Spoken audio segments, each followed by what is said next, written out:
Alright, so UFC 308 was just this weekend, and unfortunately, exactly as I predicted, Max Holloway went to sleep for the first time inside of the octagon. And I already know I'm gonna get comments, it was a TKO, it was a TKO. No, Max Holloway got knocked the fuck out. And after that knockout win over Max Holloway, a lot of people are saying he will be the fighter of the year for 2024 instead of Alex Pereira, and that's exactly what I'm going to be talking about in this video. I'm going to be breaking down both Ilia Topuria and Alex Pereira's wins in the year of 2024 and determining who really deserves fighter of the year. First, we're going to be starting off with Alex Pereira, who has 3 title defenses in 6 months, which has never been done before in the UFC. He's definitely making history here. But if you go ahead and look at the level of competition he faced, his first title defense was Ilia Prochazka, who is 4-2 currently in the UFC, and then he defended against Jamal Hill, who is currently 7-3 in the UFC, and his most recent title defense was against Khalil Rountree, who is 9-7 in the UFC. And if you add that all together, it's going to be a whopping 20 wins and 12 losses, which doesn't sound very impressive at all. It kind of ends the argument right here, but we're still going to be doing the video. I'm not discrediting any of Alex Pereira's wins, as the light heavyweight division is not that deep. He's already taking out top contenders in his division.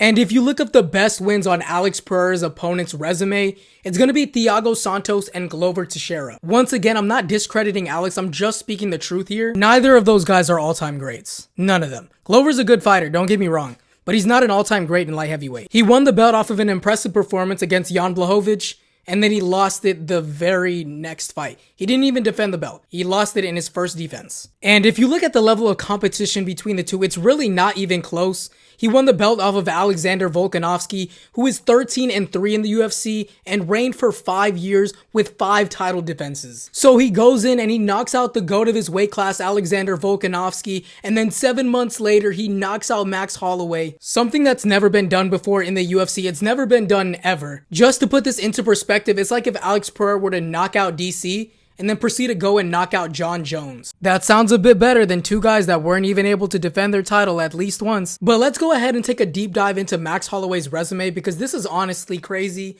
Win or lose, he's gone up against multiple legends of the sport: Conor McGregor, Jose Aldo, Brian Ortega, Justin Gaethje, Alexander Volkanovski, Dustin Poirier, the list just goes on and on. He also had 5 title defenses and reigned for 3 years, which checks off another tick that Alex Pereira's opponents were not able to do. Okay, so now that we got that out the way, that Ilia Topuria's opponents were on a way different level than Alex Pereira's, I'll also be comparing the performances that both of these fighters had this year, starting with Alex Pereira and his first fight of the year with Ilia Prochazka. And this is definitely my favorite fight from Alex Pereira. He showed complete dominance and just levels to the striking game. His fight IQ is so good. Pereira said he saw a video before the fight with Yuri's hands down, and that's where he got the idea to knock him out with the head kick. And then he ended up knocking out Jamal Hill in the first round with a left hook. And his most recent fight against Khalil Rountree is contender for fight of the year. It was non-stop back and forth, and Khalil Rountree was actually up on the scorecards. And don't get me wrong, I rate the finishes that Alex Pereira got over those 3 opponents, but I feel like Ilia Topuria's KOs are much more violent. I mean, yeah, they're both getting finishes, but when Ilia Topuria touches your chin, you're not getting back up.